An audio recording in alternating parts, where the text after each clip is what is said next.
Hey guys, എന്തൊക്കെയുണ്ട് വിശേഷം? സുഖല്ലേ? ഇവിടെ ഇപ്പോൾ മുല്ലയ്ക്കച്ചെറുപ്പൊക്കെ നടക്കുന്നത് കൊണ്ട് ഞാൻ എൻ്റെ ഒരു ഫ്രണ്ടിനെ വിളിച്ചിരുന്നു. അവളും അവളുടെ അമ്മയും കൂടി വന്നു. അങ്ങനെ ഒരു ഉച്ചയൊക്കെ ആയപ്പോൾ ലാൻഡ് ചെയ്തു. ഞങ്ങൾ ബീച്ചിലേക്കാണ് ആദ്യം പോയത്. ഈ ഇടയായിട്ട് എപ്പോൾ ആലപ്പുഴ ബീച്ചിൽ പോയാലും ആദ്യം പോകുന്നത് സീ ലോഞ്ചിലേക്കാണ്. അങ്ങനെ ആദ്യമേ ഞങ്ങൾ അവിടേക്ക് പോയി. പിന്നെ ഏറുമാടത്തിൽ കയറി കുറേ പോസൊക്കെ ചെയ്തു, വീഡിയോസും ഫോട്ടോസൊക്കെ എടുത്തു. നല്ല നട്ടുച്ചയ്ക്ക് പോയതുകൊണ്ട് നല്ല വെയിലുണ്ടായിരുന്നു ഗൈസ്. പിന്നെ അവിടെ കുറേ എക്സസൈസ് ചെയ്യുന്ന സാധനങ്ങളൊക്കെ വെച്ചിട്ടുണ്ടായിരുന്നത് കൊണ്ട് അതിലെല്ലാത്തിലും കയറിയുള്ള അലമ്പെല്ലാം കാണിച്ചു. വെയിലൊക്കെ തന്നിട്ട് മുല്ലയ്ക്ക് പോകാനായിരുന്നു ഞങ്ങളുടെ പ്ലാൻ. അതുകൊണ്ട് ഞങ്ങൾ അവിടെ ഉണ്ടായിരുന്ന എല്ലാ എക്സസൈസ് ചെയ്യുന്ന സാധനത്തിലും കയറിയിട്ടുണ്ടായിരുന്നു. അത്യാവശ്യം ആളും ബഹളമൊക്കെ ഉണ്ടായിരുന്നത് കൊണ്ട് നല്ല വൈബൊക്കെ തന്നെയായിരുന്നു. പിന്നെ ഞങ്ങൾ ബീച്ചിലേക്ക് പോയി, കടലിലിറങ്ങി കുറേ കളിച്ചു.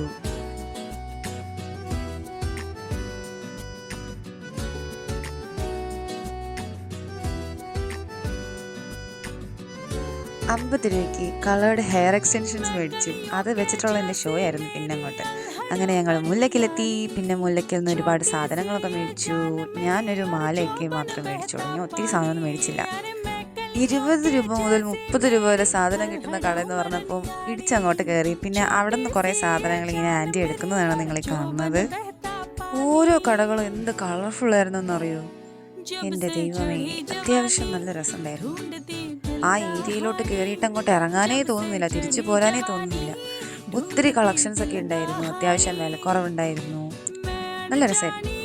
അങ്ങനെ പോരാളിനെയും കൊണ്ട് ഞങ്ങൾ പാത്രങ്ങളും പിച്ചാത്തി, താപ്പി, ചട്ടി അങ്ങനെ സാധനങ്ങളൊക്കെ ഇരിക്കുന്നുണ്ട് കടയിൽ കയറി. അങ്ങനെ ഏറെക്കുറെ എല്ലാ കടകളും ഞങ്ങൾ കയറി നോക്കി. അങ്ങനെ നേരം വൈകുന്നതിന് മുന്നേ തിരിച്ചുള്ള വണ്ടിയും പിടിച്ചു.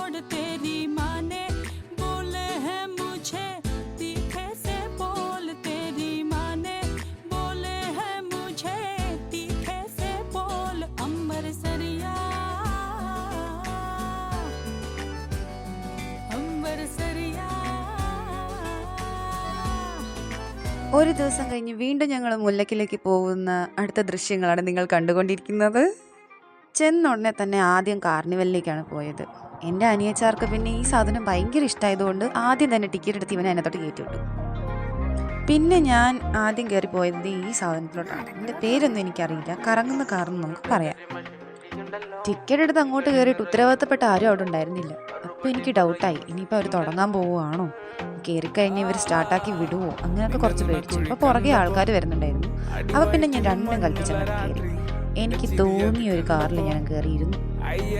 ഞാൻ തിരിഞ്ഞ് ആദ്യം തന്നെ അപ്പായ സ്പോട്ട് ചെയ്തു. അപ്പോൾ അവിടെ നിൽക്കുന്നതിന് ഉറപ്പുണ്ടായിരുന്നു. പിന്നെ ദേ ഇത് രണ്ടാമത് കയറിയതാണ് ഞാൻ ഇതിൽ തന്നെ. അപ്പം ഞാൻ എൻ്റെ അമ്മയും കൊണ്ടാണ് കയറിയത്. ചുമ്മാ നമ്മൾ മാത്രം സന്തോഷിച്ചാൽ പോരല്ലോ.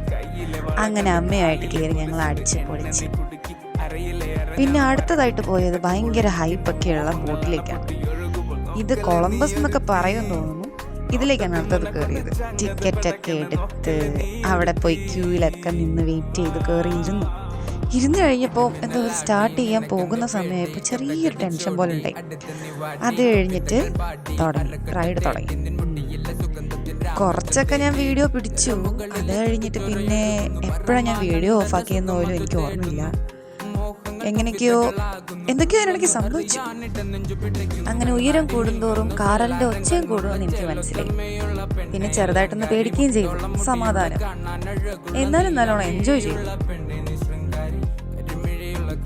അങ്ങനെ ഈ ബഹളമൊക്കെ കഴിഞ്ഞ് ഞങ്ങൾ ചെല്ലുമ്പോഴേക്കും എൻ്റെ അനിയൻ ഇവിടെയായിരുന്നു. എൻ്റെ അച്ഛനും അവൻ്റെ കൂടെ ഉണ്ടായിരുന്നു. അങ്ങനെ ഞങ്ങളെല്ലാവരും കൂടി വീണ്ടും അവിടെ വെച്ച് കണ്ടുമുട്ടുകയാണ് ഗൈസ്. ചെന്നപ്പോൾ തന്നെ അച്ഛൻ പറഞ്ഞു, ഇത് കഴിയുമ്പോഴേക്കും നമുക്ക് നേരെ പാക്കായി വീട്ടിൽ പോകാമെന്ന്. കാരണം നേരെ ഇരുട്ടുന്നു, പിന്നെ തിരക്ക് കൂടും, തിരിച്ചു പോകുന്ന ബസ്സിലൊക്കെ തിരക്കായിരിക്കും, അങ്ങനെ പല പല കാര്യങ്ങൾ. അങ്ങനെ ഞങ്ങളെല്ലാം ഓക്കെ പറഞ്ഞു. അങ്ങനെ കഴിക്കാൻ കുറച്ച് പോപ്കോൺ, ഐസ്ക്രീം അങ്ങനെയുള്ള സാധനങ്ങളൊക്കെ വാങ്ങിയിട്ട് ഞങ്ങൾ തിരിച്ച് വണ്ടി കയറി.